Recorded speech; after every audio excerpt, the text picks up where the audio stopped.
Y bueno, pues llegamos a la parte final de este seminario, con lo cual vamos a pasar a la clausura. Invito a don Marcelino a mantenerse en su asiento, porque todavía no hemos acabado con la parte que le corresponde. Y invito también a Juan Carlos Moreno, al director de la Fundación, a acompañarnos en la clausura. Siéntese, por favor.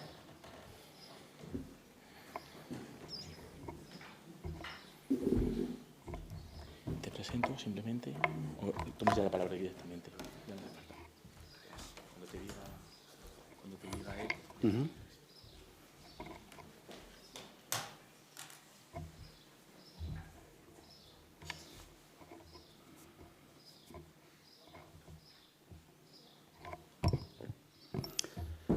Don Marcelino, Don Raimundo.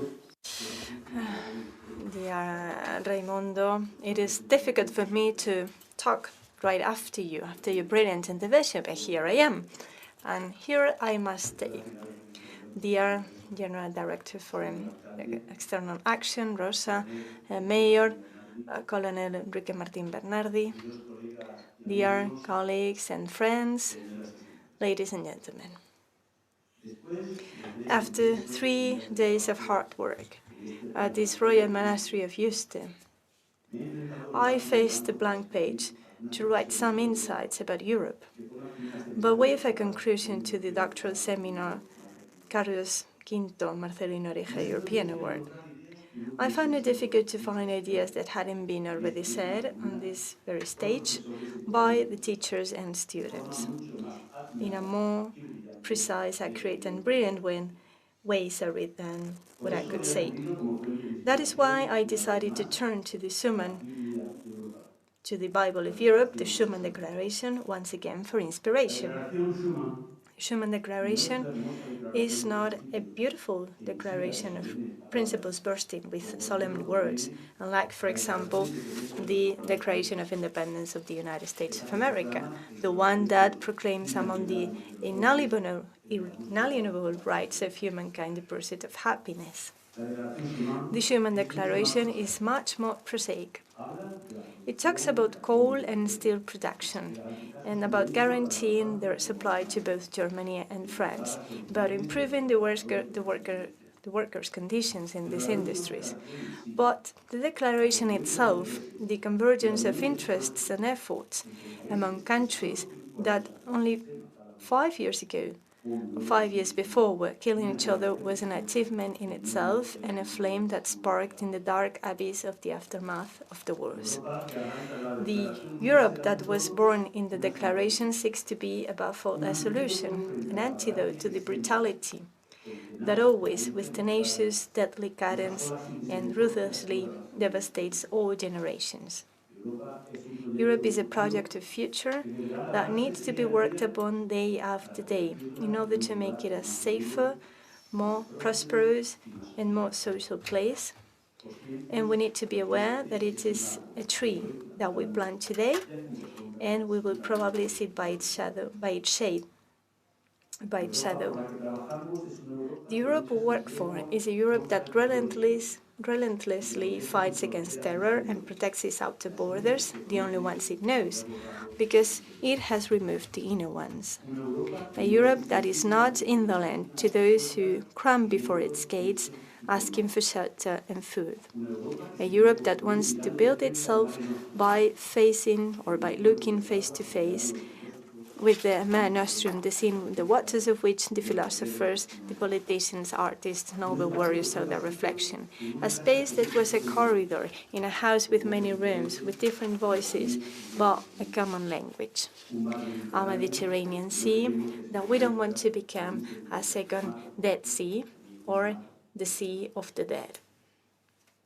The Europe we want to create is a Europe in which health and education are true social rights rather than mere services that are provided. We want a Europe that seeks full employment and growth, but not at any cost, let alone at the expense of people. A Europe that allows the youth to receive adequate education and imagine their future with the confidence that once they finish their education, they will find a job consistent with their qualifications and an adequate remuneration.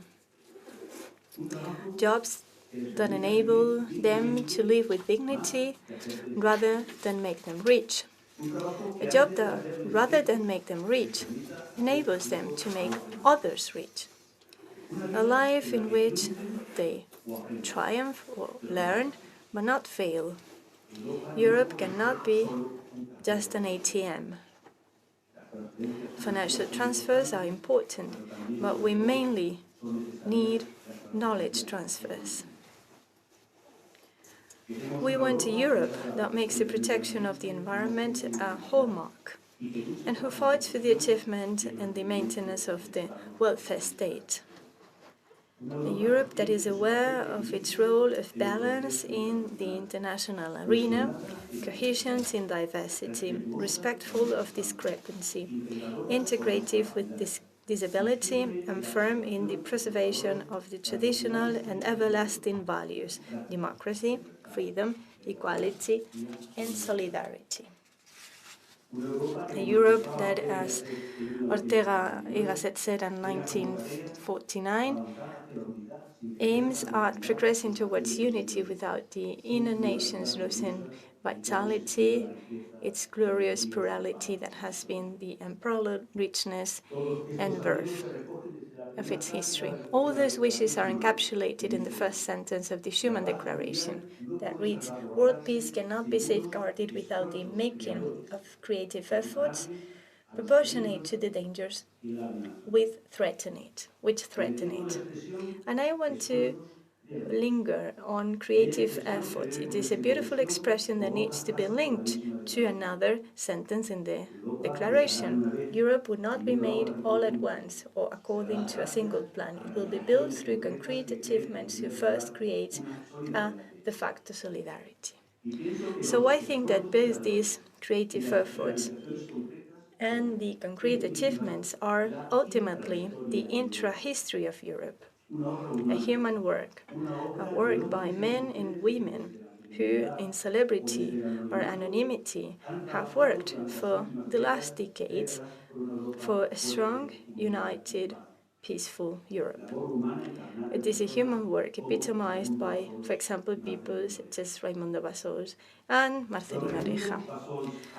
Mr. Raimundo Bassols Hartas has been a loyal servant to Spain in all tasks commissioned to him, all of them of great importance, to the point that he is undoubtedly one of the most prominent figures of the European integration process in the European communities, of the Spanish integration process in the European communities. He was the chief ambassador of the mission of Spain in the European communities and State Secretary for Relations with European communities.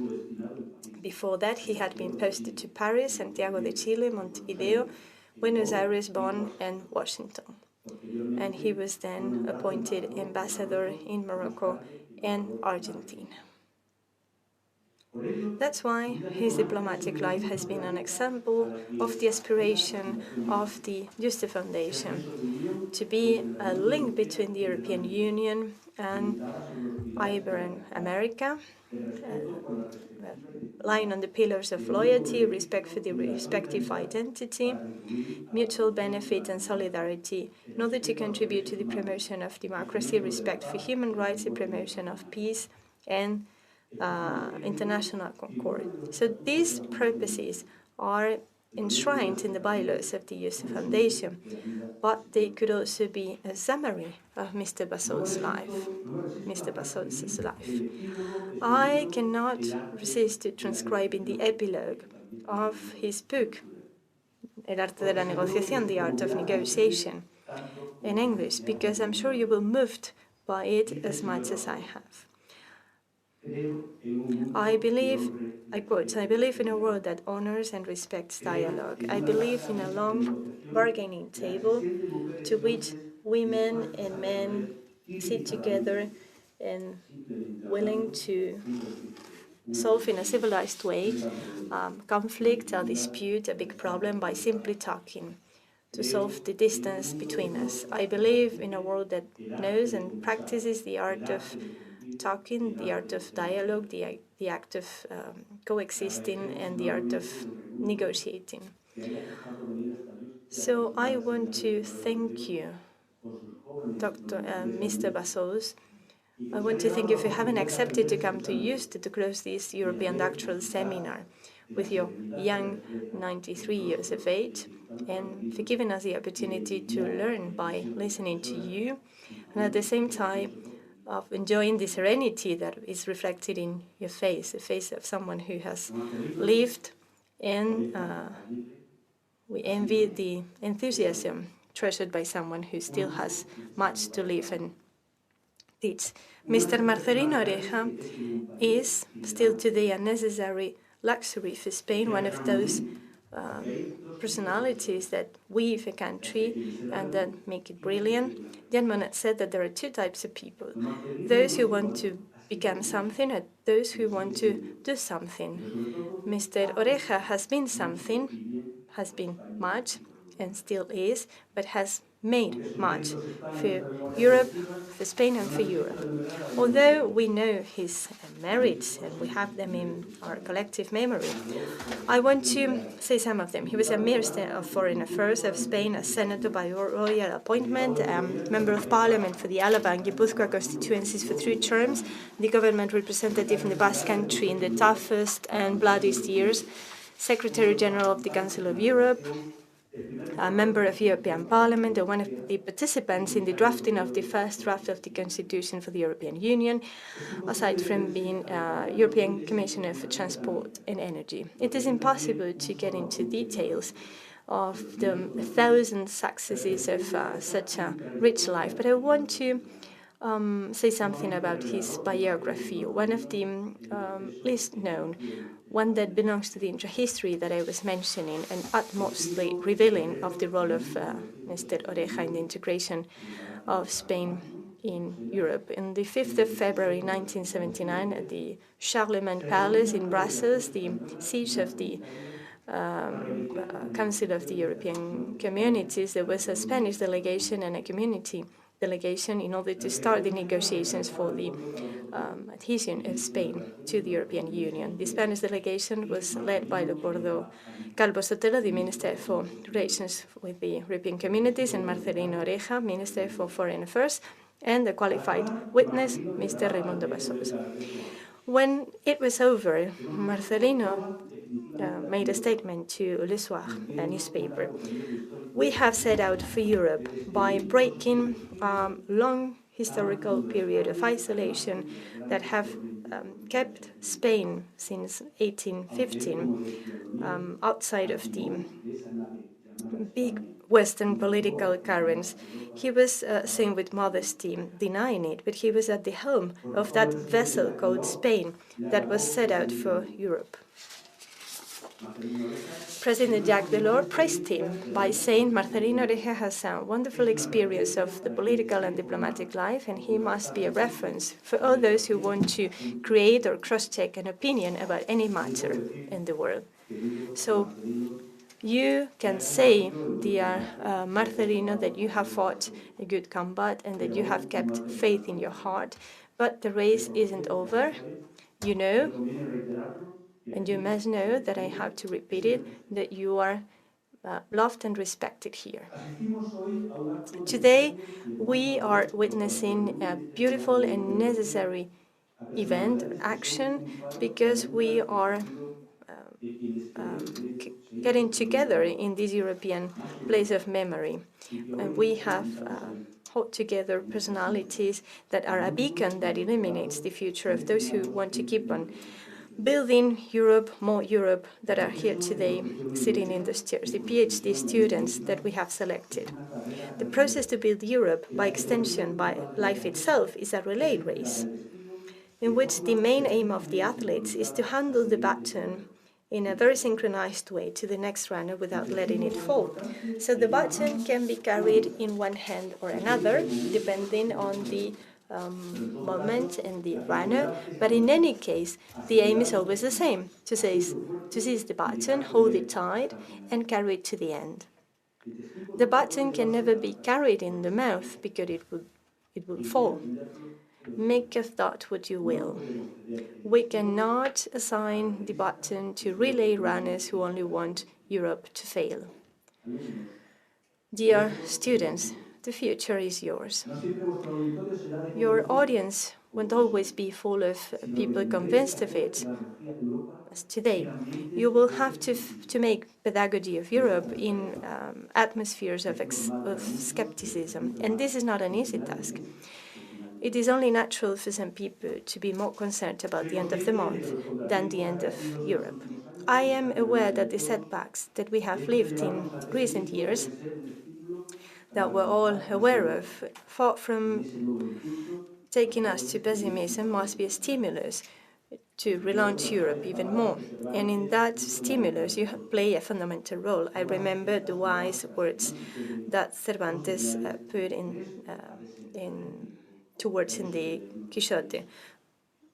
All these storms herald a soon-to-come change of weather, and that things will be all right.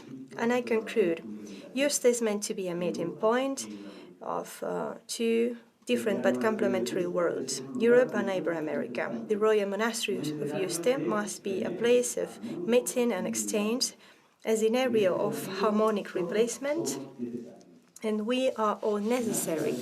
Nobody's so poor he has nothing to give, and nobody's so rich he has nothing to receive. I want to express that for the profound gratitude of the Academy of Yuste, European and Ibero-American Foundation, to the professors of this doctoral seminar, Marcelino Oreja, Jürgen Elbert, Enrique Moradiellos, Jesus Baigorri, Paula Amadei, Bettina Steibel, and Teresa Freixes, and the coordinator, Miguel Ángel Martín Ramos. Let's trust this will always be a meeting point. It already is. But we want it to be not so. We want it to be an international reference. Undoubtedly, these days, and thanks to your contributions, both students and teachers, we have taken a necessary step. Thank you, and have a safe trip back.